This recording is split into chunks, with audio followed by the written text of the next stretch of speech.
Explain what is happening when I diet and I plateau. As you diet for long periods of time, your level of stress hormones goes up substantially. You start losing muscle and you stop losing your fat. Stop. Get out of the deficit. Do you see a lot of younger and younger people using steroids? Well, if you're on enough steroids, you begin to exhibit more autism-like traits. Most of us don't really actually want to be that big. We just want to be lean enough that we look muscular. The absolute number one reason in the modern world why people gain excess body weight is because... You're on fire lately, man. There's a lot of pushback on some of your advice these days. I know that's new for you. Social media is usually such a positive, supportive space. Warm and welcoming place. So I'm curious what you recommended a drug called tirzepatide. Am I getting that right? Mm-hmm. Can you speak to that a little bit? Because I think I'd love to just dive right into some of these controversial GLP-1 things. One, I don't even think most people know how these work. So if you can explain in brief why that is and why you think this is good for you, we can piss off people in the first 5 minutes of the show. It's always a win. Great. Yeah, tirzepatide is a drug that is fourth generation incretin mimetic. And that's a technical term for what it is because it acts on two hormonal pathways. One is GLP-1 and the other is GIP.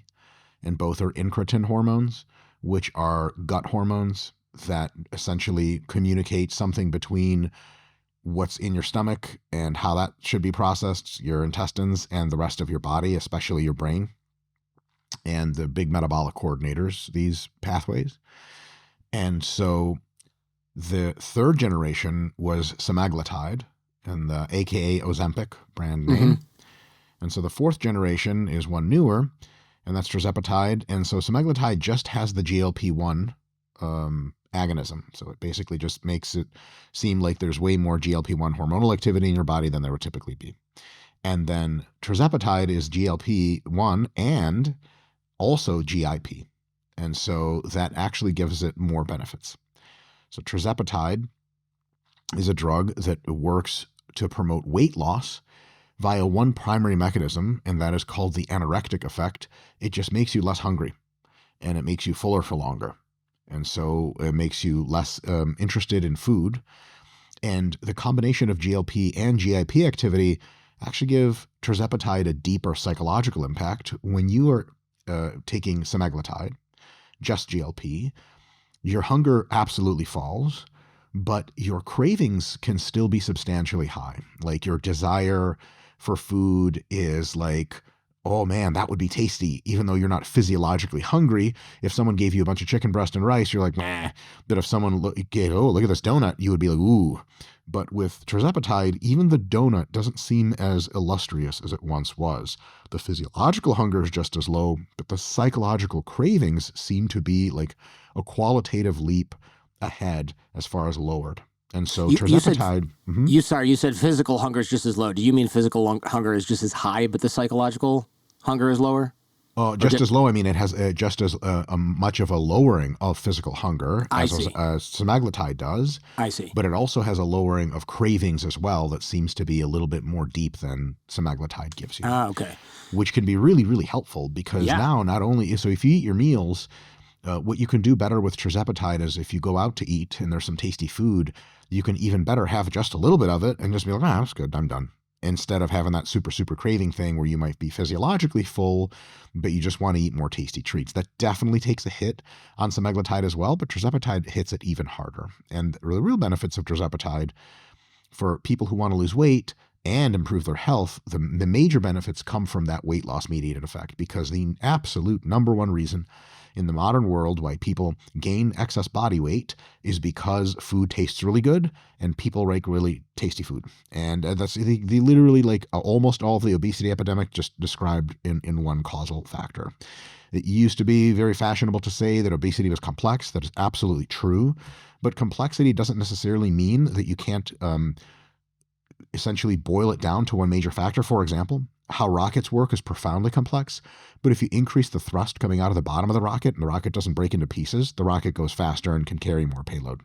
So at the end of the day, the anorectic effect of these drugs is the primary modulator by which they help people because you don't want to eat as much, you eat less, you lose a bunch of weight, and a ton of health variables improve. However, these drugs, semaglutide for sure, but especially tirzepatide, have tons of what are called non-weight mediated health benefits. Okay, that's what I was going to ask about. Because, like, what if Yeah. I'm already in good shape? Yes, Right. I love a little Yeah. fried calamari, but, like, I don't need a drug to get me off of that. Totally. So tirzepatide has so many non-weight mediated health benefits, it would be difficult to summarize all of them, but I can give you a few insights. One is it lowers blood pressure. Another one is it improves your glycemic control and improves your blood sugar, even if there's no weight change whatsoever. Another one is it reduces neuroinflammation, which means it reduces the inflammation your brain experiences, which means that it probably is a brain health boosting drug. And that's a humongous deal. Another one is that it reduces the amount of addiction-like effects across the board. So people on semaglutide for sure, and even more on tirzepatide, see, like, just like randomly will quit smoking. People are like, hey, do you want to drink? And they have a few drinks and they're like, I don't know, I just kind of don't want to drink anymore. So addictive behaviors go down, and that's a really big deal. Another one is they improve your cholesterol numbers substantially. And they improve endothelial function, which is a huge deal. So, like, basically, like the insides of your arteries and stuff. Oh, right. I know I'd heard that word before. If you have a lot of inflammation in there, that's really bad. So they also radically reduce overall systemic inflammation, which is probably one of the number one causes of aging and disease. And there are loads and loads of other benefits that these drugs have. And so with just those benefits I listed by themselves mean that these drugs are functionally health enhancers. Now, they're not a panacea because they don't cure everything, but my contention is this: the average person would be healthier taking tirzepatide than not taking tirzepatide. And I mean that as a statement that integrates tirzepatide's negatives and downsides and risks into that statement. So it's kind of like if you had broken your leg and you were at a really shitty hospital and they were doing like an okay job treating it, but things were not going well, would you be better off having an ambulance drive you to a much better hospital? And the downsides of that is it costs more money. The ambulance could get into a car accident and you could die on the way over. Even all of that integrated in, it's probably still a better idea to drive to that much better hospital to get the most elite standard of care in this example. And just the same, people who are in pretty good health without tirzepatide could probably be in better health with tirzepatide. It is not something, a decision you should come to yourself. You actually can't get tirzepatide yourself. You have to get it through a doctor's prescription, but it's something to talk to your doctor about and say, hey, I've heard tirzepatide has a lot of non-weight mediated health benefits. Is that something that could be appealing? Your doctor might be open-minded. They might look into it and be like, actually, yeah, it has big appetite reduction effects. So let's say if we start you off a very, very low dose, that actually helps you save money because it's dose dependent, how much you pay.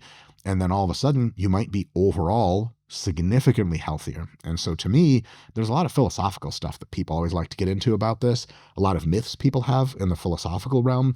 And I can talk about that till I'm blue in the face. An example really quick is people say, why would I take a drug if there's nothing wrong with me? And that hinges on a really, really, really incorrect assumption that people make about human health. I could get into if you'd like, but yes, please do. So the assumption that humans make is that our bodies were made in some kind of profoundly serendipitous way and are essentially, if the forces of modern civilization do not act on them, like junk food and television and cigarettes, that they are somehow kind of this noble savage myth of flawlessly integrated with nature. Gaia with her big titties and Pandora with the blue people on it from Avatar. Like everything's all right in nature. And the thing is, that's actually just wrong. It's wrong in a major way. It has a grain of truth to it, which is our bodies are phenomenally complex, phenomenally integrated machines. And you just don't go in there busting shit down unless you know what the hell's going on or unless you know what effect you're going to have. But because our bodies are not perfectly integrated machines, and because we are always and everywhere hurtling towards aging and death, it is hypothetically possible that external substances can enhance your body to be better than nature allowed it to be. We do this in every other possible measured respect. People brush their teeth. Why do people brush their teeth? because I'm not going to, so far, I'm not going to die at 29 where my teeth have not rotted out of my face. I'm going to live a little bit longer than that. So far, so good. And I'd like to keep these for at least a few more years. Yeah. Yes. Yeah. And so toothbrushes, antibiotics, vaccines, air conditioning, modern hospitals, a complement of nutritious foods and vitamins and minerals is something that humans just typically or almost never are exposed to in a natural environment. It makes us better off. And so for a long time, it was the standard that drugs had worse side effects than main effects unless there was something really, really wrong with you. And then it was worth it. So someone could be like, hey, do you want to cut off one of your toes? You'd be like, what the f? Hell no. And then they were like, hey, we have one of your children trapped. We will let go of your child forever, and we'll let you go only if you cut off one of your toes. Different calculation. So if you have a huge something to lose, then you would take it. The ultimate example of this is drugs for chemo for cancer. They f you up in more ways than people can count. They save your ass if you have cancer. You don't just take chemo drugs regularly. That would be your gigantic mistake. But as biotech improves, and this is happening exponentially faster, and in the next several years is about to happen at a much, much faster rate with AI being involved in drug development, the reality is that at some point, probably about 5 or 10 years ago, some drugs came out that were like, oh, if you're healthy, they probably don't hurt you on net balance. And then now recently we have drugs that on the net balance, even if you're healthy, are better for you to take than not. And the world we're going to end up in about 5 or 10 years is that people who don't take the modern drugs will be like way, way, way less healthier than if they took the drugs. And so that mindset of I don't take drugs unless there's something wrong with me is an incredibly useful mindset in the 60s, 70s, 80s, 90s. Yeah. In the modern era, it is no longer a categorically useful way to think about things. And we need to start thinking more from an enhancement perspective and less from a perspective of first do no wrong. It is so hard I'm 45. It is, and I know you are too, because we went to college together. I know how hard it is to unwrap my mind around the previous sort of mindset. Like I don't even take Tylenol when I have a headache because I'm like, headaches happen, it's fine. But look, if I have a migraine, maybe that's different. I didn't take the codeine when I had my wisdom teeth out because it didn't hurt that bad, and I was like, I'm not going to take this horrible thing. And also, I was kind of like, I want to see how much pain I could deal with because I'm 19. But it's really hard to be like, there's just some part of me that has grown up my whole life with being like, don't take a GLP-1, don't take tirzepatide, even though it has all these benefits, because there's got to be negatives that we just don't know about, and they're going to be worse. Or since there's nothing wrong with me, my body is, something evolution, nature, or if you're religious, God made you in a certain way. And you don't want to screw with that. But then it's like I look at all these other things that I do, and I'm like, well, my testosterone went down, so I take vitamins and minerals that help my testes make more of it. Some of those are pharmaceutical. I don't take testosterone because I don't need it. And I watched that. The reason I got introduced to you originally is because you did a video about don't take TRT unless you actually need it, and you don't need it. And I didn't need it. And the doctor was like, no, you don't need it, but you can take like these few things. And then my testosterone went from 250 to like 1200 without supplementing. That's incredible. So testosterone is a perfect example where within the normal range of testosterone production, everything is really hunky-dory. And if you're outside or on the low end of that normal range, TRT is a great idea. But if you double your testosterone way above the normal production, then it's just not a great idea. Like if you say, hey, what are the non-hypogonadism benefits of TRT? The doctors would be like, there kind of aren't none. They're taking way more tests than you need. It's just nonsense because it literally empirically is shown to make you probably worse in your health. You take a lot more and now you're a steroid addict and it's way worse for your health. But almost everyone who takes tirzepatide, not everyone, almost everyone is going to see better overall systemic health in a variety of organ systems than someone who does not take tirzepatide. That is a big deal. That is a difference. It's not the usual paradigm. And then if it's not the usual paradigm, but it's staring us in the face, I say it's time for us to sit and think about, should we consider doing this? Now, remember in that post on Instagram that got lots of virality, I didn't say people should be taking it. I said people should consider taking it. And that's a huge, huge difference. But considering taking something is the beginning of the road to like, oh, well, nah, maybe I don't need it. And the doctor agrees. Or it's like, you know what, maybe I do need it. And here's the thing, you can try it for a few months, get your blood work, get your markers of systemic inflammation and see. And if it's like, dude, holy shit, this is way better. I mean, why not continue to take it? And the typical retort is, we don't know what the long-term downsides would be. There are two arguments against that. One argument against that is medications like tirzepatide, for example, semaglutide and a few of the other GLP-1s, liraglutide, etc., exenatide, they've been around for 20 years. People have been taking them for 20 years in diabetic populations. So long-term side effects have already been figured out for this class of drugs. Not every single drug, and the new ones like tirzepatide could have new, bad health effects, but it's not like we just don't know anything about them. The other thing, and this is a big philosophical point, you know that without taking these drugs, over the course of your life and over the aging process, your health gets worse and worse, and then you die. The default is not safety. The default is your. And so if you want to be less then you can take these drugs. You are calculating risk against risk. One of the probably most useful in some contexts term or phrase, but as philosophically a non-starter in most cases at a deep level, is better safe than sorry. There is no such thing as safe. Let's say you're in a tent. Your radio to communicate to your base camp is 50 feet away, and you're in the African desert and there's lions around. Do you stay in the tent and go better safe than sorry? Maybe, when there's lions right outside. But if you don't see any lions for a little while, you might take a little sprint to get that radio because you are not safe. You're safe for a little while. And eventually you're going to have not enough water and you will starve. And you need that radio to camp for them to come get your dumb ass. And so the assumption that everything's hunky-dory and just don't with it is an incorrect assumption on philosophical grounds. It's true if the rudimentary medicines of the 20th century are what you have, then yeah, but their side effects are all over the place. You don't want to take them because they're net negatives unless there's something really wrong with you. That is absolutely no longer the case. And we have to be open to that because tirzepatide is just like one of the first medications of its kind. There are medications right now in multiple phases of FDA clinical trials that are called exercise mimetics. They trigger your body to have a response that's very similar to what it would with exercise. That means they make your entire body healthier in like 10 different ways. Burn more fat. It's better for your cognitive performance. It's better for longevity. It reduces cardiovascular risk. It's better for your kidneys. By the way, another benefit of tirzepatide is it improves kidney function. But again, I could just be here all day saying all the benefits of it.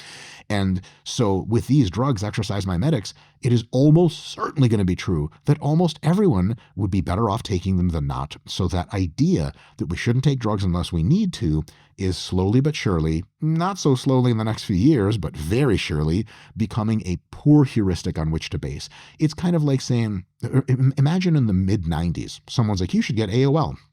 America Online. It'll be great. The internet's great. And you could be like, yeah, I've done super well without the internet. Right? You could say that about the cell phone in the mid-90s. Everyone has a landline. You'll get me when you get me. Can you imagine in 2025 someone be like, I don't want a cell phone? You'd be like, what the how are you going to deal with society? Do you understand this thing is a map? It's a note taker. It has AI on it now. Like saying, well, I don't need a cell phone would just be baffling at this point, and everyone would laugh at you. And so I think that's the direction of the pharmaceutical interventions that we can have in humans is that at first they were very not good idea. Imagine this. What about medicine like pre-industrial times, pre-scientific medicine, 1700s? Someone's like, bloodletting? You're like, no, hell no. Then, later on it was like blood pressure meds. Like, well, if you have high blood pressure, great. If you don't, there's just all kinds of side effects for no reason. Mm-hmm. And now we're entering that flip of the switch, that era where it's like, no, some drugs are actually better off that you take them than not. And that's a big deal. Yeah, that's actually a really big deal. I think the challenge is going to be old farts like me in their 40s who are like, I don't know, my whole life I went this way. And that's what you see with older folks, right? Like my parents. And you're like, hey, you should really look into getting... You should have your blood work done, Dad, and you should take something that helps your testosterone because you're 80 and you play sports every day. And he's like, I don't want to get involved in that. And it's like, I understand because when he was younger, you didn't want to get involved in anything like that because the only guys taking TRT were bodybuilders that died by age 40 from crazy heart shit from like 1960 in the taking 50s. 10 times the dose. Yeah, Soviet Union power lifters. Like, you don't want to get involved in that. But you're 80 years old. You can take a pharmaceutical therapeutic dose and you will feel better. My buddy's dad is a doctor, and he like he's very familiar with all these things. He refused TRT for 3 years. Finally, my buddy was like, do it for a couple of months and see how you feel. And his dad, who's 80, is like, this is the best thing that I've ever done for my health in memory. Almost and everyone he's a doctor, says that. and he was resisting it, right? Because he's like, I don't want to get involved in that. So it's amazing. Like, you can be an actual MD, and you still can't unwrap your mind around the past 30 years of societal programming that says maybe don't take drugs without being sick. Yes. It's really tough. And it's good programming back when it was around. I mean, it was rules can be totally true for a while and then they're wrong. And a big part of cognitive flexibility and just being as smart as you can be is just not stick to rules that don't work anymore. You know what I mean? Imagine from 1939 to 1945 thinking that Germans are swell people. They're f***ing homicidal maniacs. Kill them all. Imagine after 1945 thinking Germans are evil. Like, they're great. Germans are amazing people. They're peaceful. They're awesome. They're productive. They're like, so what happened? Like, well, we killed Hitler and the Nazis stopped having power. Like, right. Okay. So one rule was totally true for 6 years and then totally wrong after that. That's like a real thing. And there's a trillion examples of things where you have to update your rules. Yeah. There's a problem that human cognitive architecture has a lot of biases built in, and one of them is called the status quo bias. And the status quo bias is just everywhere, and status quo bias is what mostly feeds the idea of better safe than sorry. The status quo is basically like, shit just been like this, so this is how we do shit, this is how we're going to do shit. And the bias means that you're like, nah, this is how we've done things, it's probably good, and then we're going to resist change. And the thing is, on a purely logical grounds, any change you introduce should be examined on the evidence and on reasoning and be like, wait, hold on. Is this actually an improvement? I mean, can you imagine if microchip companies had status quo bias? Be like, dude, we have 2 nanometer nodes. We can make microchips 10 times faster and cheaper. And you're like, nah, we've been making them like this for years. Like, you just wouldn't be in business after 2 years. Yeah. It's insane to think of in any field in which shit actually matters. But people have this illusion against a very, very important point. I'm fine. And you are fine. And you don't ever have to take tirzepatide. But whether or not you're fine in 10 years or 20 years can really be altered by if you take these drugs now or not. And everyone always says, and everyone's always correct, preventative medicine is the best kind of medicine. Well, man, we got pills and injections that make you less sick in 5, 10, or 20 years. It's probably a good idea not to take it, but to think about taking it, to consult your doctor about taking it. That's right. Not medical advice. It's funny, your story reminded me of my ex-girlfriend back in college. She was an exchange student in Japan, and they were like, I met her grandfather at a family party, and she was back visiting, and they were like, don't mention Japan. And I was like, okay. And later on, I was like, so why couldn't you mention Japan around your grandfather? Well, he was in World War II, and he went to Japan, and let's just say it wasn't a vacation. And then when he found out later that she went to Japan, he was like, you were around all those people, they're a bunch of murderous psychopaths. And it's like, Japan? What? But yeah, like World War II, different Japan. Kind of a different situation. Yeah. All right, I'm curious about the steroids and roid rage stuff, because last time we talked, which is last year, I mentioned roid rage and something like that, and you were saying the earlier you take steroids, the more it can do to the more it messes with your brain. And I wanted to ask about, maybe damage isn't quite the right word, but the changes it makes in your brain. And you always hear like, oh, steroids amplify your personality, but that doesn't really make sense to me, because like if I'm a naturally curious person who's really empathetic, are steroids going to make me more like that? Or does it only work if you're an asshole? Like, what exactly are people talking about here? That's exactly the point. I mean, you made half my point for me. I love it. Steroids amplify the male part of your personality. And males and females have different personality trends on average. There are many exceptions. And so if you take more and more androgens, more and more steroids, you begin to think and act more male-like. So for example, you are more likely to become less verbally communicative. You are, the strong silent type, like, nah, see, get away from me, see? Right. Like, why won't you talk to me, see? Shit like that. Right. What'd you do this weekend? Chilled. I was with a boy, see? None of your business. But like, oh, he's so manly, which he is. But, you know, the strong silent type is a male characteristic. Another one is proneness to egotistical, aggressive responses. If someone butts up to you and you're female, you're like, I'm just going to talk shit about this bitch later. If someone butts up to you and you're male, shit might get into fighting territory real goddamn quick, because that extreme maleness means like you don't take shit from people and your ego is a little bit more fragile than normal. You take things as kind of assaults on your identity more often, and a bit more of a hair trigger. So that definitely happens. The aggression in general goes up. At extreme doses, irritability goes up because testosterone gets you super wired and you're always kind of like, "Argh." And, you know, like imagine having the sensation of like being ready to go wrestle someone in competition, but like half of that all the time. Yeah, shit gets real old, and your way of interacting with the world is like just no longer appropriate for most pursuits. And so when people say, oh, you know, steroids amplify your characteristics, they amplify your masculine characteristics, and they reduce oftentimes your feminine characteristics. Your ability, for example, to be compassionate is reduced when you're on lots of steroids. Your ability to be empathetic, to see someone else's point of view. Your ability to communicate your own emotions and understand other people's emotions go down. Remember, autism spectrum disorder is not totally, but a predominantly male disorder, affects way more males than females. It is almost the extreme male brain personified. And so if you're on enough steroids, you begin to exhibit more autism-like traits, which means that you no longer really know as much about what people likely feel and think in their heads. And that makes you more difficult to interact with in society. It is not an enhancement of your ability to do this. And if you take steroids early, like you're still a teenager and you take them in high doses until you're in your 20s or something, you can permanently lock your brain in to more egotistical, more aggressive, more sexualized, by the way. It's another thing, is androgens make you way more sexual. But sexual in a risk-taking and physical way, not sexual necessarily in a compassionate, touching, loving, super emotional way. And so, yeah, steroids do kind of make you more of an asshole, or they make you more confident and more expressive and more vibrant, but you take enough of them, eventually they make you an asshole, because at extreme doses, everyone becomes a dick on steroids. So it's one of those things, exactly to your point, they do accentuate characteristics, not all of them, male-like characteristics, and every characteristic at its extreme becomes toxic. And so when you take lots of steroids, you're literally multiplying your normal testosterone or testosterone equivalent, other molecules that act like that, you know, dianabol and things like that. You're multiplying them by 2, 5, or 10 times the normal amount. Imagine someone who was so compassionate that they were being bit by mosquitoes and they wouldn't use bug spray because mosquitoes need food, and who am I to, you know, like get them off of their food supply? Be like, dude, you're gonna get malaria out here. And they're like, well, good, you know, it's the least I have coming. Like at some point, even compassion becomes toxic when it's so extreme it biases you into irrational behavior. So that's what steroids do it to people at the extremes.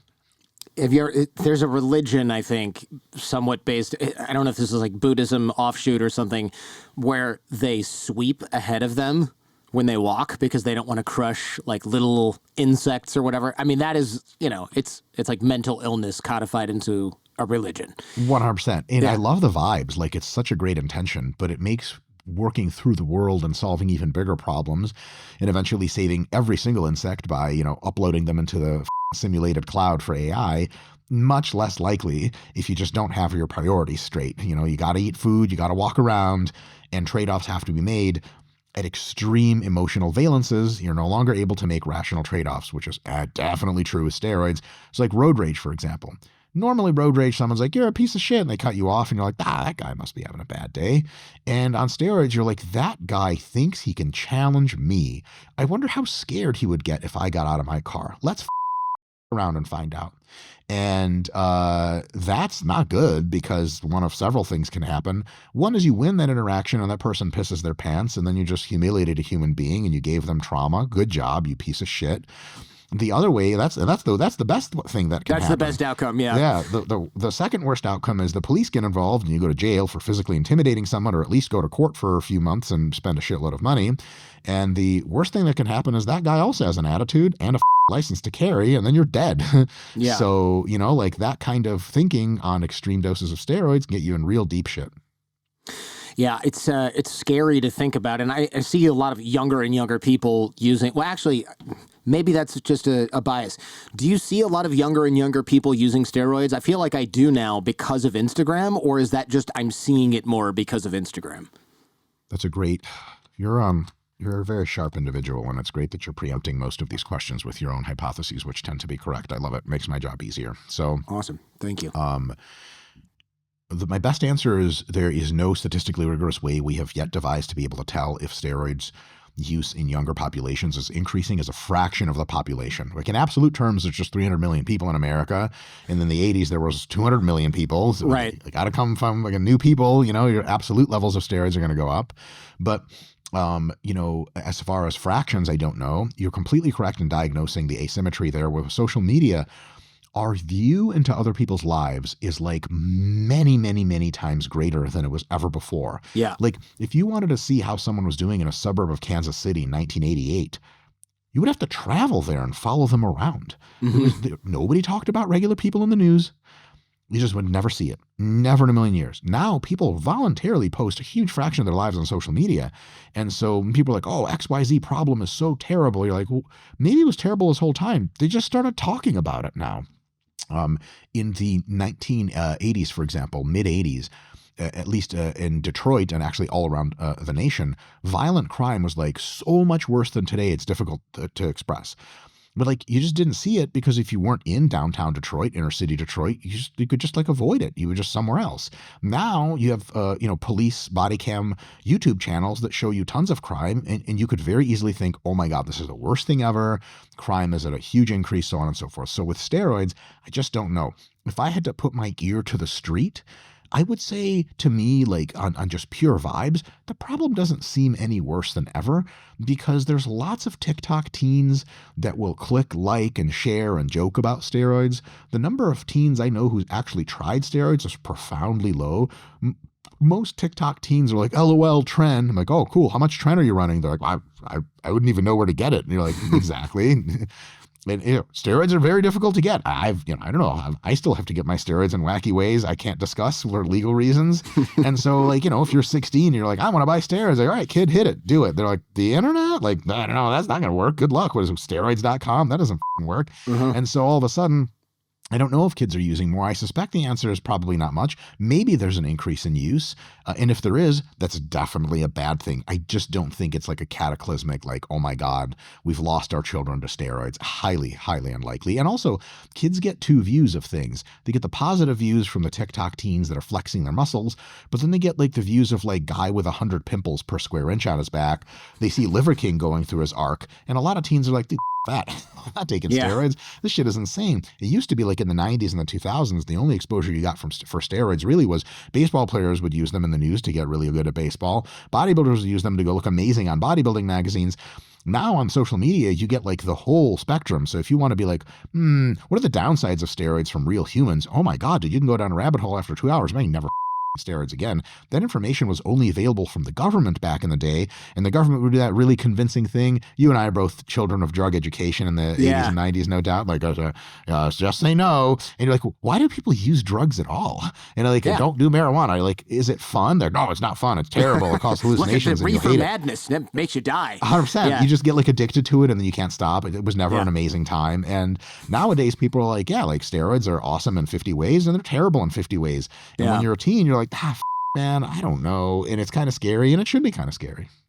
I remember a middle school science teacher asking us all why people did drugs, and it was like, because they're bad, because they're stupid. And then he was like, guys, it's because they're fun. And I remember... Did he get fired after that? I remember being like Mr. O'Donnell has something to say. And he was like, the other day when I said drugs are fun, I was speaking hyperbolically because the administration was just like, you know how many calls we got from parents that were like, Mr. O'Donnell said drugs are fun? I personally really like to talk to younger people about things that have trade-offs because I have like maybe, I don't know, a knack for keeping shit real as I can swear, I don't care, no one is going to fire me. And I think when you talk to younger people about things and you go, they're bad and there's no trade-offs, and when they try these things by themselves and they experience basically none of the side effects, they're going to be like, wow, people lied to me. Yeah. They said these things were bad and I'm just not going to listen to them and I'm going to do drugs. The thing is, you have to cut people the real deal. So you go, listen, kids, a lot of drugs are really fun, like super bro. And some people can do them and they just really don't have huge downsides. Then they stop doing them. They go on with their lives and it's great. But for a lot of people to do drugs, they're really fun and they come with hideous consequences. And they're like, well, like what? Like, you ever seen a meth head before? And they're like, no. So you drive them over to the part of the like trailer park where there's meth heads. And they're like, what happened to that guy's mouth? Like, methamphetamines happened to his mouth. They're like, oh, I always say like the best drug education ever would be to show some like a class of 7th graders the movie Train Spotting. Oh yeah. Bro, Jordan, could you imagine sitting there through that movie and ever trying heroin again? I saw that movie when I was like 19 and I was like, I don't know why ever that, ever. Yeah. Like the babies crawling on the ceiling and their own baby dies of AIDS or whatever. Yeah. And you're like, nope, categorically not. Like horrific. Real drug stories are up. And that also means different drugs get different takes. See, like alcohol is really fun, but you're very likely to get in legal trouble. You're going to be emotionally dysregulated. You're going to get into fistfights. You might die of alcohol poisoning. There's real serious risks. Marijuana, way less risk, but you can get addicted to it, and not physiologically, but psychologically. And then your sleep gets weird. It's not super healthy for you. It's not great for developing brains. It's more nuanced. Do it responsibly. Do it a little less than you think you might want to. Maybe you're good to go. Caffeine's a drug. Sleep loss is a bad idea. You can be so wired on caffeine that you're actually danger to yourself and others on the road, but you have no idea because you've been awake for a day and a half, that sort of thing. And all the way to like, what about crack cocaine? To be like, crack cocaine is going to fuck up your life. Okay. Any other questions? Like, no. Like, what about regular coke? Like, just like China White at a party. Like, some people have a lot of fun with it, but it gets really addictive really fast. It's expensive as you never really know if it's cocaine, and you can just OD on some crazy ass pink cocaine that's not even cocaine anymore. They're like, okay, so this is kind of risky. Like, yes, correct. So if you give people the real deal like that, and you really layer in the real life gnarly downsides and the upsides, then people can make an informed decision, even if they're teens, because you just don't want you don't want to tell people half the story. When they find out you're lying, they're going to believe the other half, and that would be a real bad idea. Yeah, it's tough. The whole like just say no thing blew up in our face, right? It just didn't work. Speaking of drugs, there's so many angles I could go with this, but I'm curious. Why can't I just do lines of cocaine instead of cardio if both get my heart rate up? One is way more fun until you die than running. But like, why do I need to do the running part? Yeah. So when you do cocaine, your energy expenditure goes up a little bit, but not a ton.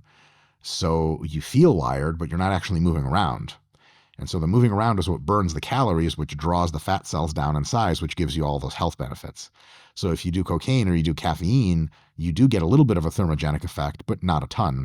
And so that basically running the system really fast without reducing substrate is going to lead to a lot of health problems. Whereas if you run the system a ton and you physically move around, then it is wildly good for your health. That being said, modern exercise mimetic drugs do jack up your cellular activity. They don't jack up your heart rate.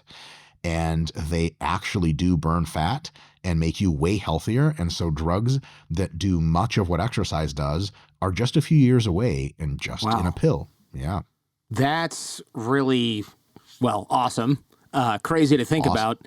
Yes. Because, in fact, this is maybe like as a bodybuilder, you might just disagree with this take, and that's why you're here. But people work out a ton.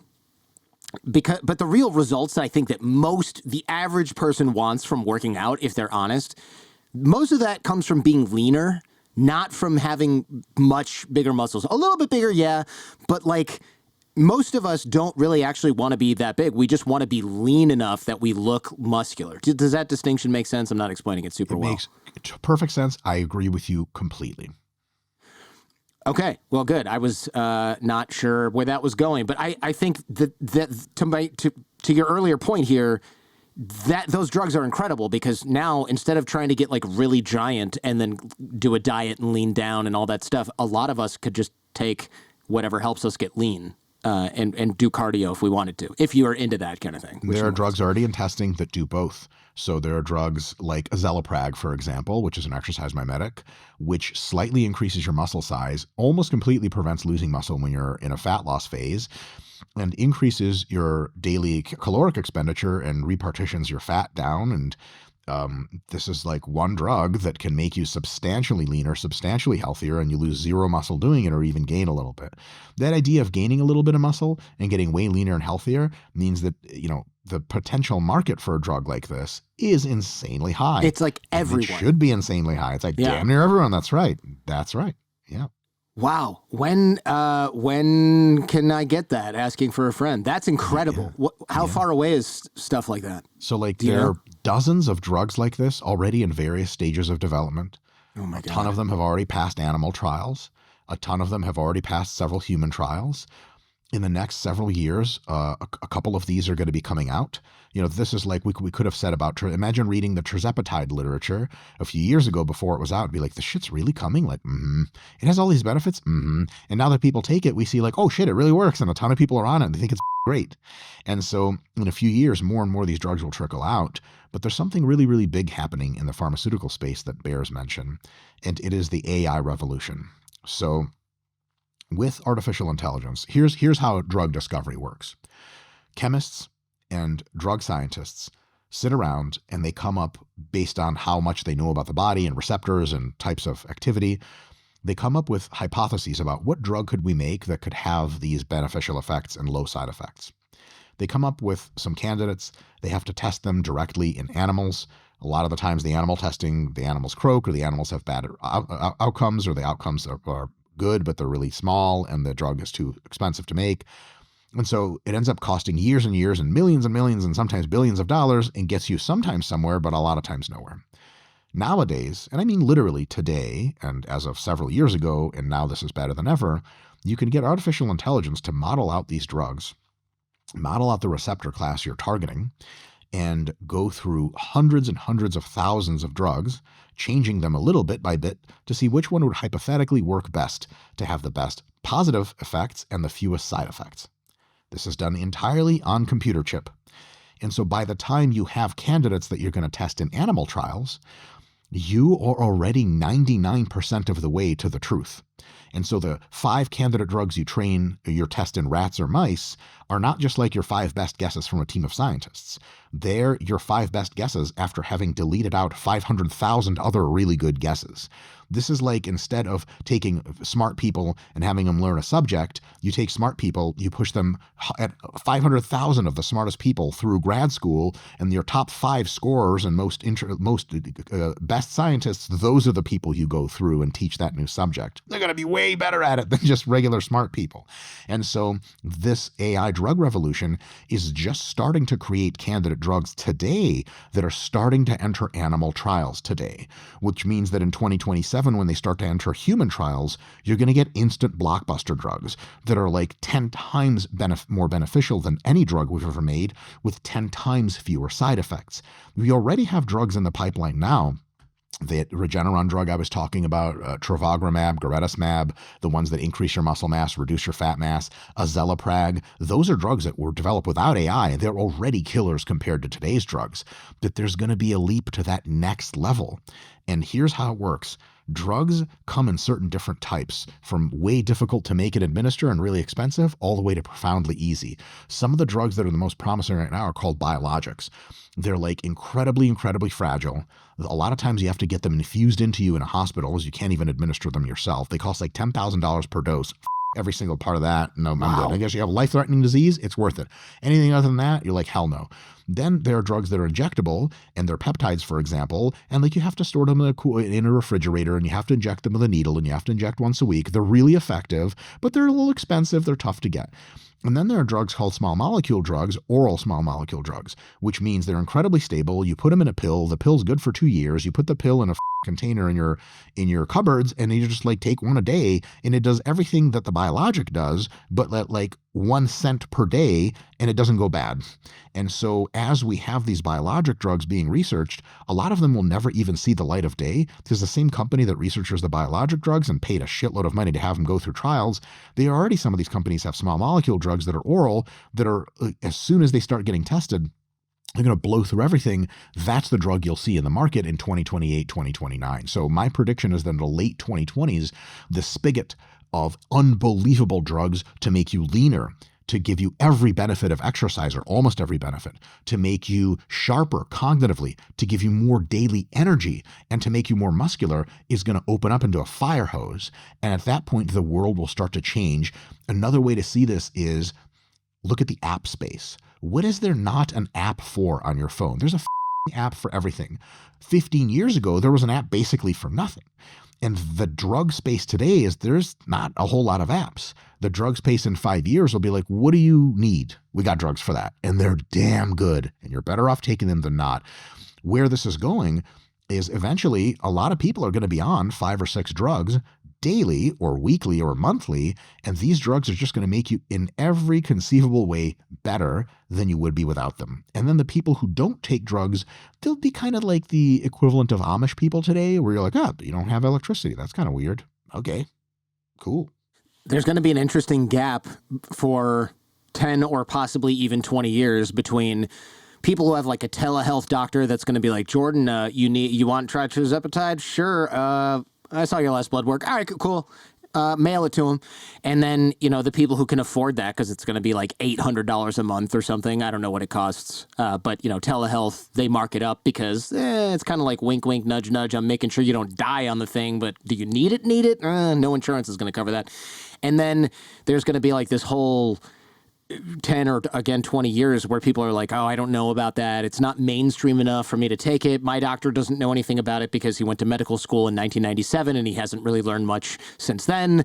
And there's going to that whole sort of like curve of early adopters.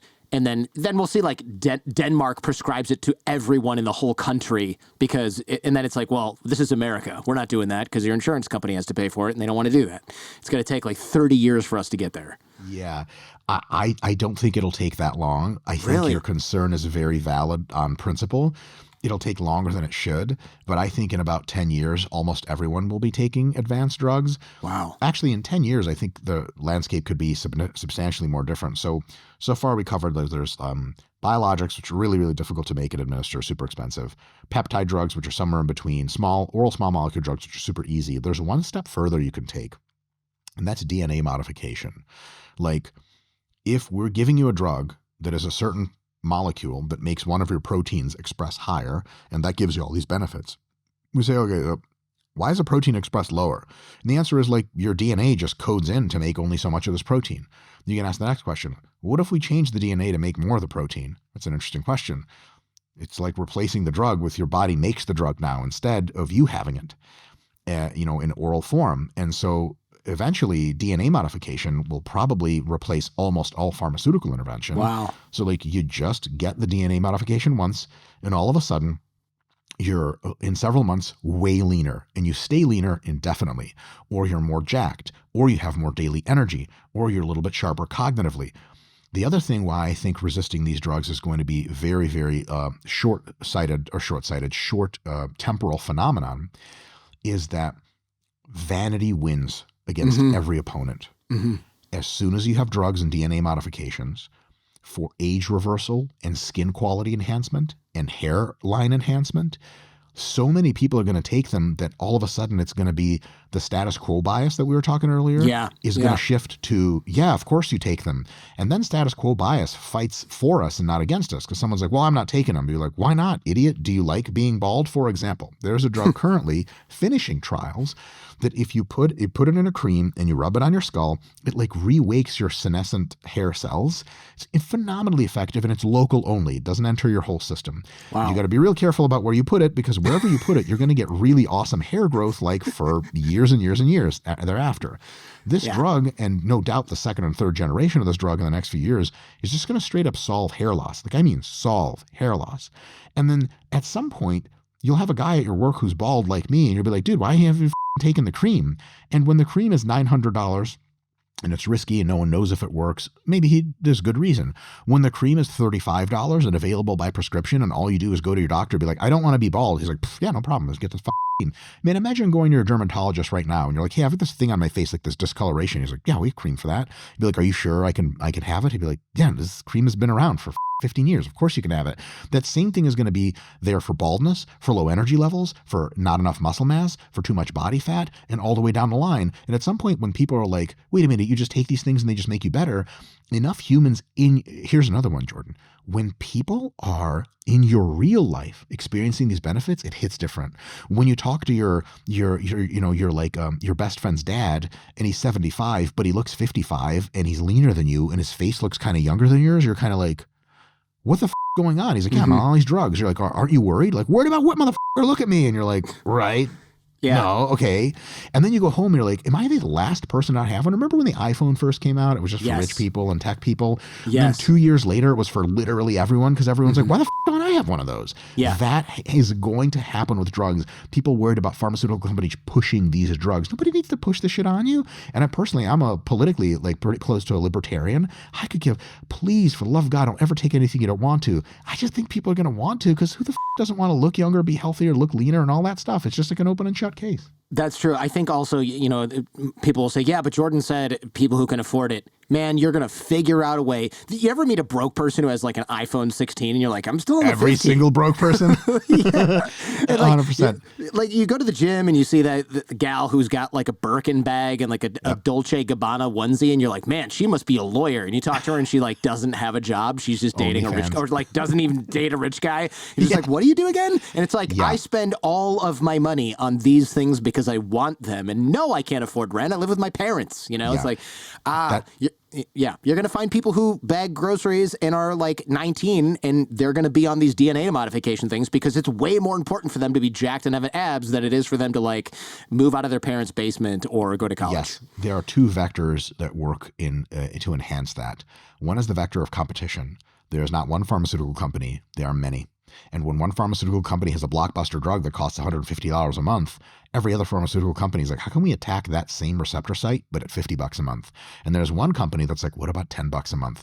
Because if you sell something for $10 a month and your competitors sell it for $50, you instantly have market dominance. The next day, and no one even bothers to buy the shit afterwards. You imagine if someone tried to sell you a Toyota Corolla for $150,000, you'd be like, are you out of your mind? Yeah. Like, it's just a non-starter. And so competition is a big deal.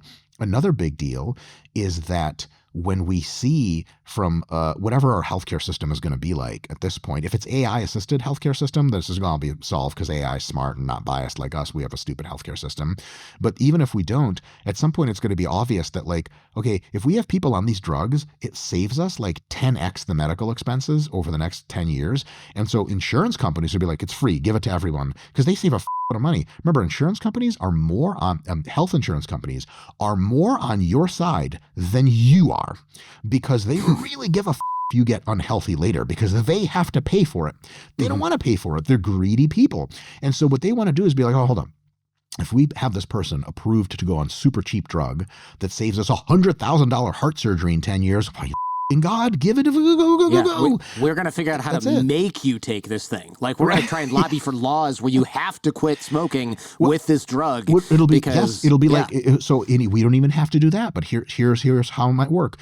You might apply to an insurance, a medical insurance. Let's say we have a free market insurance companies, which I think would be a really good idea.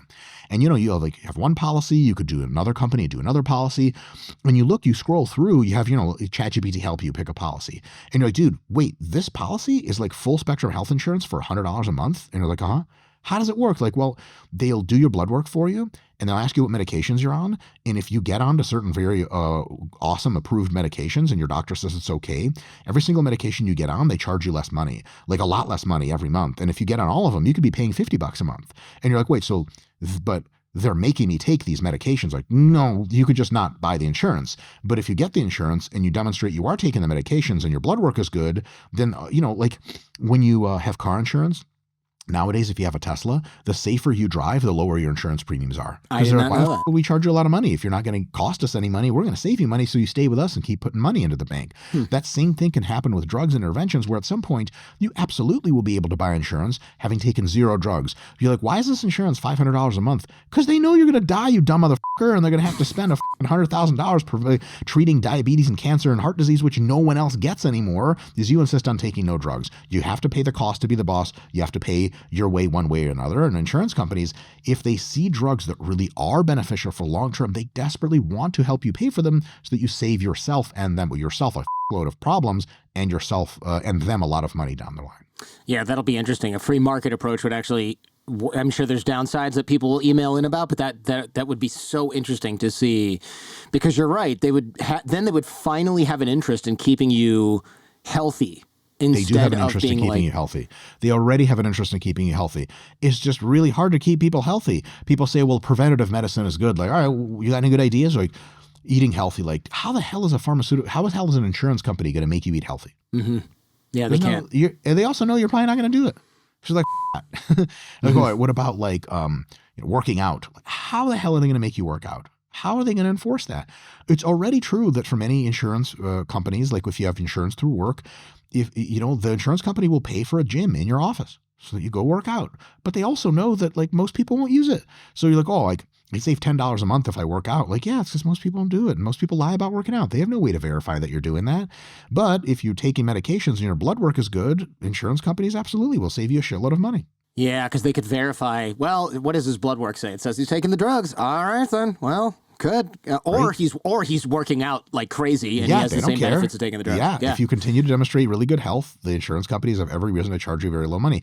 There's actually in Michigan, there's a policy called My Young Blue, which is for people under the age of 26, and it's like a full spectrum health care, health insurance. It costs very little money. Why? Because people under 26 typically don't get into really expensive health shit because their bodies aren't falling apart yet.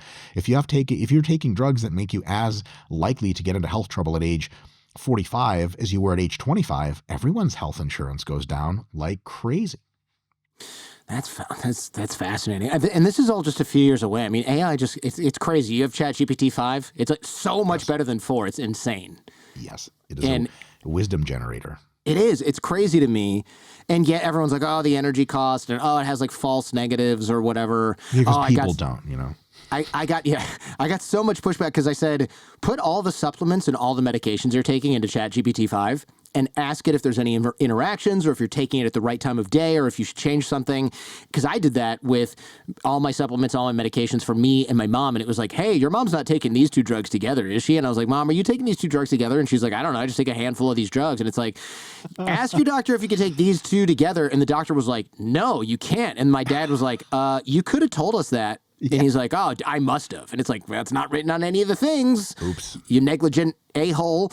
And for me, it was like, oh, you're taking fiber with this? Are you drinking milk or fat with this? Because you need this as fat soluble. And I was like, nah, I'm fasted when I do that. And it's like, oh, well, you're probably absorbing like 30% of this instead of all of it because it's fat soluble. And I was like, crap. So I had to change up what I drank in the morning. And people were like, well, ChatGPT can give you a false negative and say that something is safe when it's really not. And it's like, but before you were literally not checking this at all. Yes. So what the hell? Yeah, like it's not perfect, but it reduces your risk substantially. Yeah. And it enhances your benefits substantially. Also, there are ways to reduce your risk way, way more. Here's what you do. You parse your medication situation with ChatGPT. Tell it your medications you're taking, tell it your supplements you're taking, ask for a recommendation of how to modify. It'll give you one. The next prompt you enter, because it has a huge context window, it remembers everything you talked about in the whole thread. You go, hey, I'm skeptical. Can you red team? Red team is like basically like looking at something from the most critical perspective you can.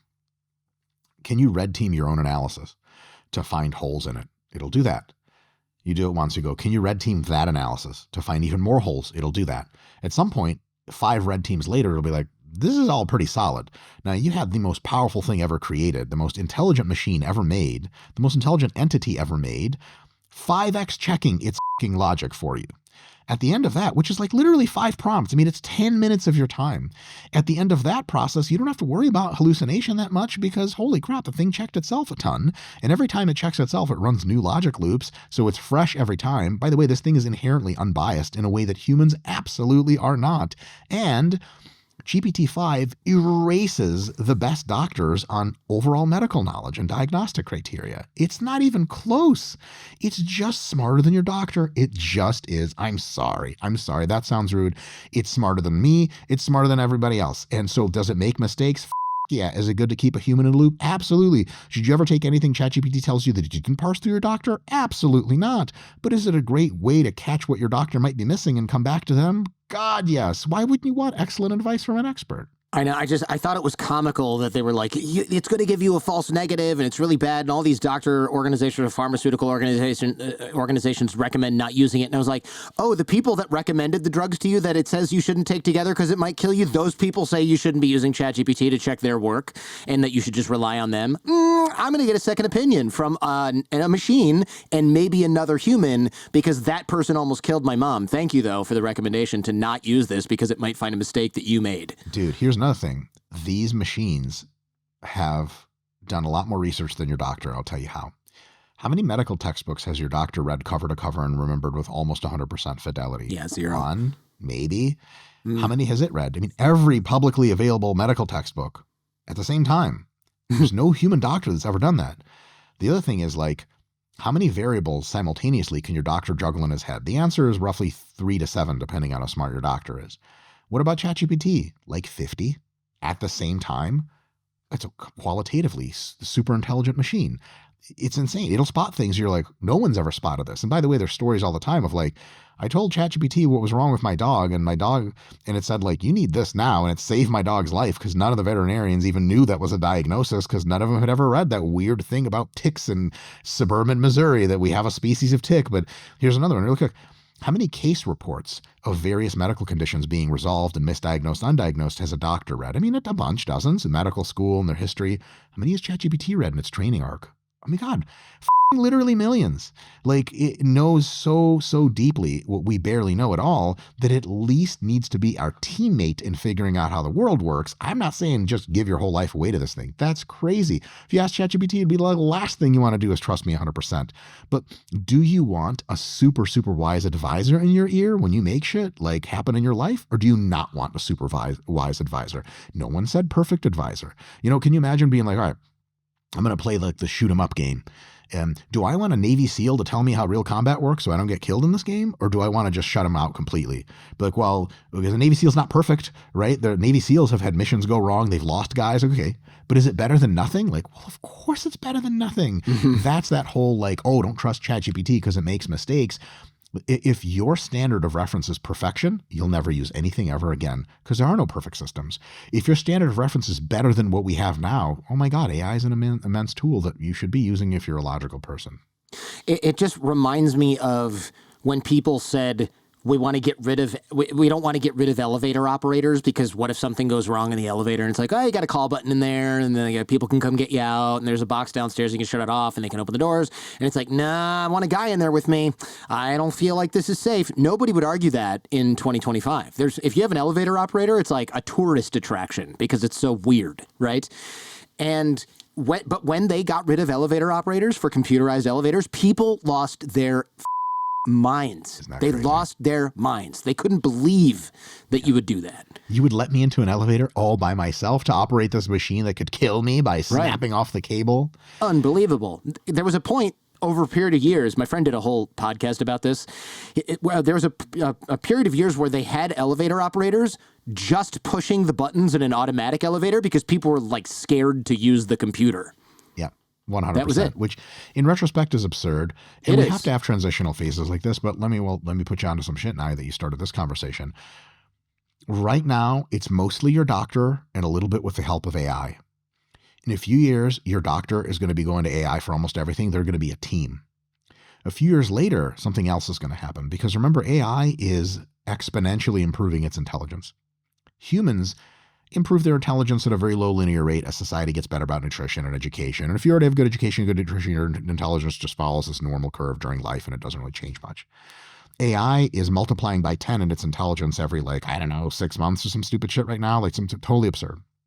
So by the late 2020s, you'll have a thing that's already been seen in some of the literature. There are some studies now that, for example, in diagnostic imaging, you show AI a bunch of images of medical shit, and you're like, what's wrong?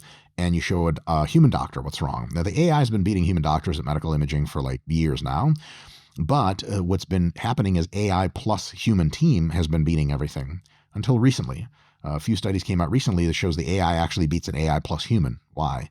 Because the human will say, nah, I don't think you're right here. And the human's a lot dumber than the AI now, and he'll just get it wrong more often. Like, imagine that in order to do your job, your co-podcaster was someone with an IQ of 65, like could not graduate high school level of intelligence. And he just generally agreed with you. But you're like, hey, if the gain on my mic is off, he's like, no, it's fine. You're like, but it's not. He's like, no, I get the final decision. It's fine. You're like, this guy's made a mistake. Why the hell am I listening to this person? I'm so much smarter than them. I'm right. This person is wrong. That's where AI is headed. And we don't need to somehow religiously worship AI and be like, oh my God, like you have to believe everything it says. But I'll tell you this, Jordan, this is how I think about it. If an AI system is roughly as smart as a human doctor, I want it in the room. I want it part of the conversation. If an AI system is 10 times smarter than a human doctor, I want the doctor to have to sign off on life and death things and be uninvolved otherwise. If an AI system is 100 times smarter than a human doctor, I don't want any biasing by a human doctor. I want only what the AI says. If an AI is 1,000 times smarter than the human doctor, I have no idea why we'd ever consult a human like you would maybe consult your dog for if you need a surgery tomorrow. That same level of intelligence difference. The exponential growth of intelligence through artificial systems is something that's going to change society more in the next 5 or 10 years than anything ever has by factors of 10 and factors of 10 and factors of 10. And that's going to lead to wacky stuff. Currently, we're asking the question of, do we trust these systems? And the answer is incrementally more, oh yeah, actually, they're really good. In a few years, the question will be like, we need to be pulling humans out of a lot of shit because we don't need them around. Here's an example. Right now, my wife and I just got a Tesla, first time ever, and we have full self-driving. Oh, it's so fun, right? Bro, it's categorically more safe than you. And for two reasons. One, statistically, it's been demonstrated to be more safe. And two, it's just better at navigating the world. For example, the Tesla pulled up to a T intersection with my wife and I were in the car, pulled up to a T intersection. So it pulled up and there's like cars this way, cars that way, right? Going both ways. How do humans parse that? They look this way, they look that way. And when they look one way or the other, they update their mental model to be like, no cars here for a few seconds, no cars here right now, that means I turn. And everything they remember about what's happening on that side when they're not looking is mental modeling. And a car could have turned or accelerated, and that's not in your mental model. You're not literally aware of it because you have binocular vision that has one focal point, very small focal point, I might add. Guess what Tesla's camera system sees? It's a 360-degree view of perfect awareness 100% of the time. It sees it all. And so, like, you can't beat it at driving. It's just not going to happen. There are edge cases it can't do. Those are falling exponentially. And so here, let me ask you a question. In 5 years, with the acceleration of AI self-driving systems, why the would you let humans drive a car? I mean, They're death machines. From your lips to God's ears, man, I have been saying for years, self-driving cars, because look how many people die from car accidents. 50,000 people a year. And it's insane. And you look at like insurance rates and it's like people doing risky stuff all the time. And in X number of years, and I've said this before so many times and it always pisses everyone off, the people who are like those like hardcore libertarians who are like, I should be able to have a bazooka and a tank in my backyard. And you're like, okay, bro, whatever, go back to bed, grandpa. Those people, the 2045 version of them are going to be the people that are like, I can drive better than any goddamn machine. And you're like, no, you can't. You also used to say you drove better drunk than sober. And we know that's not right because you have 3 DUIs and you just got out of prison. I love that. I've literally been told that by people. I had a guy tell me that he drove better drunk because when he was sober, he took things for granted, but when he was drunk, he was extra focused. Yeah, like I'm actually careful when I'm drunk. Sure, your reaction time is 30 seconds lower than, I mean, just delusional. And it's like, oh my God, you're just walking around the world with that level of cognitive bias all the time. All the time. Please don't ever drive anywhere don't near vote. me. Please don't vote. Yeah, don't vote. Exactly. I guess my best way to kind of summarize the gist of what I'm kind of trying to get across, and you and I are sort of vibing on, is this: don't just assume science and tech are amazing and there's all the answers. Never. That's stupid as shit. You're going to get yourself in a lot of trouble. But when we have tools like advanced drugs for in the future, gene editing, self-driving, AI assisted doctor stuff, ask yourself, like, am I better using these tools a little bit than not? And the answer is typically yes, but don't just carte blanche. Trust them, have a human in the loop. As these tools become better and better and better, just continue to be open-minded and go, hey, like, I think like more and more, these things are really awesome to use. And then eventually you're just using all the good stuff that you're supposed to be and giving yourself all the best advantages. I mean, imagine someone in the 1980s Shit, imagine someone today having like an opportunity to use immune-mediated cancer drugs. And someone's like, okay, so I have cancer, like, right, no other treatment is working, right? There's this new immune-centered therapy that has 90% hit rate for this kind of cancer. I'll probably live. Okay, how many years has it been tested on human? None. It's 2 months in. You're one of the first people to use it. Why? I don't want to take the risk. What risk, motherfucker? Gonna die of cancer? Like, right. Okay, let me try it. And so 10 years later, when the doctor says this is a standard of care, that's because it was new at one point and risky. Everything that you do today, status quo bias, used to be risky and new. But you do it all the time. Dude, George, can you think about why people get into cars at all? Imagine going back to the year 1900 and telling someone like, yeah, it's like a housewife, like a suburban housewife, is going to be able to get behind the wheel of a machine in the year 2005 that has the equivalent, I mean, it's really difficult to explain how this works, but we took 200 horses and we condensed them into this machine that's the size of like kind of like a person. We put it inside of a chariot, and then you just have this wheel that you operate it with, and you tell the horses where to go, and they pull you anywhere you want to go. And somebody like, so what if the horses run really fast? Like, oh, dude, they can go like 100 miles an hour. You're like, wouldn't they get you killed? Like, oh yeah, I can get you killed. Okay. So what's going on? Like, oh yeah, in the 1920s, it's going to be legal for everyone to have one of these. They'd be like, what the f***? Why would you ever do that? And of course, they missed the benefits of driving completely. And they missed the idea that a statistical risk, driving is actually really, really, really, really safe. And it's highly unlikely. It's also a lot of it's in your hands. You don't have to go 100 miles an hour. You can go 20 miles an hour and just get to the store on time. So every time new shit comes up, people get this reflexive like, oh, new stuff's bad. Everything was new at one point, and a lot of it ended up being good. So don't carelessly run into shit and just start using it. Be mindful, be conservative, but if something seems like it's doing really well, it's got research behind it, the actual data means that it's doing really good stuff, hey man, give it a shot. You don't want to be the last guy with a smartphone. I mean, you could be, but not for health, like smartphone or not, you're still good. But if if you get a cancer diagnosis when you're 55 and it turns out that you could have never had the cancer had you taken the drugs that are already available 5 years ago, you're going to feel real stupid about it. Yeah. That's kind of a Steve Jobs situation, right? Hey, we can treat this. No, I'm just going to eat fruit.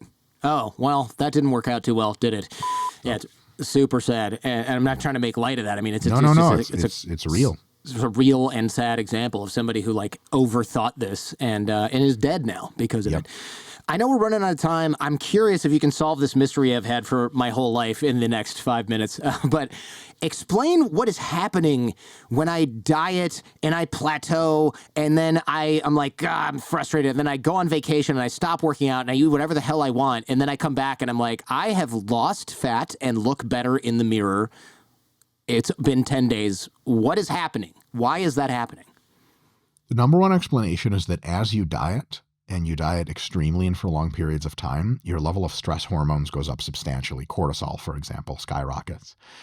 And stress hormones have a tendency to keep your body water high. And so you're bloated all the time. And body water is real difficult to tell apart from fat. It typically goes to the same areas as your fat stores. So for weeks and weeks and weeks, it could look like you're losing no weight on the scale. But because you have a calorie deficit and you're training really hard, you're actually losing fat all the time. The fat looks like it's not going anywhere because it's really just being replaced with water and you still look jiggly and like shit. Really demotivating. You go on vacation, you eat normally, you get a lot of rest, you eat lots of food. Your stress hormone levels drop precipitously. During the time that you're on vacation, you gain 2 pounds of fat. But during the time that you had your diet, you lost 12 pounds of fat. Mm-hmm. But it looked like you lost 6 pounds of fat because it was like the last 6 of them were completely blurred out by the body water problem. And so if you gain 2 pounds of fat on your vacation, but you completely delete out all your excess body water, then it looks like you are 4 pounds down in fat from when you started your vacation, which is why you look way leaner and you feel amazing because you're not super tired and stressed out anymore. That's why that's a thing. Fatigue management, the ability to reduce your diet fatigue intelligently every now and again, take a week of much more food eating to reduce body water, can be amazing for physical results and also emotionally amazing because you don't have to get demotivated all the time looking like shit and grinding through at the end of the diet. That's a big deal. Yeah, okay, that makes sense. The stress hormone thing makes a lot of sense. I'd be in college, I'd be at Michigan, right? And I would be like eating in the dining hall and I'd be working out every day, sometimes twice. And I'd go home and my mom would be like, I bought Cheetos. And I'm like, great, I'm eat a bag of those every day, sometimes two, not move from this couch at all for 7 entire days. And then I'm like, oh man, this is going to be bad. And I get back on the scale at the CCRB and I'm like, how did I lose 3 pounds? What is happening? I'm tightening my belt. Yep. Body water reduction. Huge deal. Huge deal. Now, that doesn't mean you need to go and eat Cheetos after a diet. You can just return to mostly healthy eating with a few snacks, keep lifting weights, and then after about a week, you won't lose 4 pounds. You'll lose 6 or 7 pounds of body water, and you won't gain any body fat. That's the real unlock. And we've been preaching those kinds of maintenance phase and fatigue reduction phases at RP for like literally 10 years at this point. It's really, really sharp. I think a lot of people just try to like gung-ho everything they can. Like, yeah, I'm on a tough diet. Let's make it even tougher and really needlessly difficult. And then they end up looking a little bit like shit. They get off the diet, then they get much better results and they think, oh man, it's something about, something mysterious here. And this mystery resolved. So going forward, it's a good idea that when you're really, really stressed out and you've been dieting for weeks and weeks and weeks, it's a good idea to reduce the caloric deficit, eliminate it actually, eat mostly healthy foods, but eat at a maintenance level. Over the next several days, you'll see your body water drop, your energy levels will come back up, your sleep will get better. That's another thing that's a big deal. Sleep changes body water a ton, but it also literally like keeps your muscle mass up and burns fat like crazy. If you get worse and worse sleep as you go through a diet, because as soon as you get into a caloric deficit for long enough, your sleep goes to hell, which means you start losing muscle and you stop losing your fat. If you fix your sleep with a good diet, you reverse that process and you're like, oh my God, I'm rejuvenated, because you are. Pushing your body is really good until you push it so far that it starts to malfunction. Push it that far, stop, get out of the deficit, treat yourself right, then get back into it later to lose more fat. Things have to happen in sequence. I mean, the same thing is true about almost every other process. Imagine you had a big project for work you had to do. If you're awake for 4 to 6 hours, you can do amazing work. Take 2 hours of break, do another 4 to 6 hours of work, have dinner, go to sleep, wake up. That's a great work schedule. But if you were like, I had to keep going, 36 hours of work later, straight with no sleep and no rest, dude, you're making nonsense instead of like discoveries or whatever that you do at work. And then it's just really bad. And then after a day off, tons of sleep and tons of food, you're going to come back and you'll be like, oh my God, I have like a miraculous mind. I've figured out 8 problems in an hour that I had at work. That's because you were pushing the system too hard. There is understandable and good element in our culture of like valor. Like, I'm going to succeed. I don't give a how hard it is. The grind. And the grind is cool until the grind grinds you down. Remember, you need your body to be in tip-top performance and tip-top shape. So push it, recede. Push it, recede. Push it, recede. Instead of push, push, push, push.